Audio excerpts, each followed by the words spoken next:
In this session, we're going to take a look at comments, how they're created, how they're managed. One of the first things we want to do is go down to Settings, Discussion, and here at the top, check to see whether comments are on at all. For us, they are not. They are off. Next, let's go to the Comments section right here. We have one comment that came with WordPress. All the way on the right, we can see on what post it was made. Let's view that post.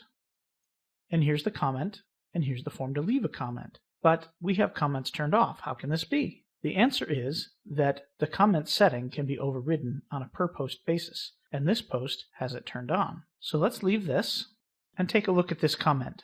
If we hover, you can see that we have the option to unapprove, reply, quick edit, edit, spam, or trash. Spam and trash are actually very similar. They move them out of this area, and they're not on the front end of your website. However, there are many plugins for WordPress that help you manage spam, and they pay attention to that flag. Edit is exactly what it sounds like. You could change the contents of this. Let's take a look at that. There's the name, the email, the URL, and the comment itself. And over here on the right is its status. Quick edit is very similar, but doesn't offer as many options.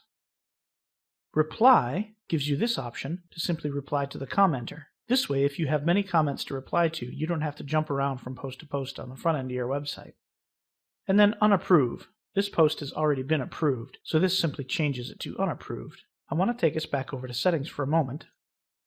And here are some other comment settings. Comment author must fill out name and email. Users must be registered and logged in to comment. Automatically close comments on articles older than 14 days. Enable threaded or nested comments 5 levels deep. And break comments into pages with 50 top-level comments per page, and the last page displayed by default. Comments should be displayed with the older comments at the top of each page. Additionally, you can set it up so that you get an email every time someone posts a comment, or a comment is held for moderation. And right here, this is key for me. Before a comment appears, comment must be manually approved, or comment author must have a previously approved comment. This means that you can set it up so that if a comment is made by a new person, it does not appear on the website until you go in and manually approve it. However, we also have it set here so that if you've done that once for someone, then in the future they don't need to be manually approved. You're basically applying some trust to them. Then there's some moderation options here. You can hold a comment in the queue if it contains 2 or more links. In this box, you can type keywords that will flag the moderation queue, which means it will be held for moderation even if they were previously trusted.